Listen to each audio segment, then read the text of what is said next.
Iran और चीन आइंदा 25 साल के लिए एक ताउन मुआहदे पर दस्तखत करने जा रहे हैं।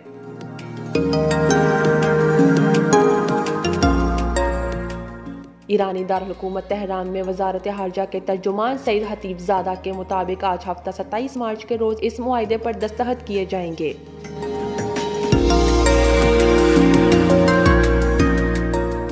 वजारत हारजा के तर्जुमान ने सरकारी मीडिया से गुफ्तगू में मजीद बताया कि ये मुआहदे स्ट्रैटेजिक, सियासी और इक्तिसादी अनासर पर मुश्तमिल हैं।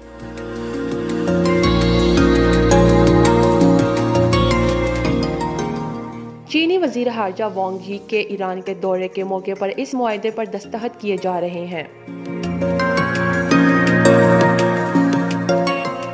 ताशीन, sportstory.news।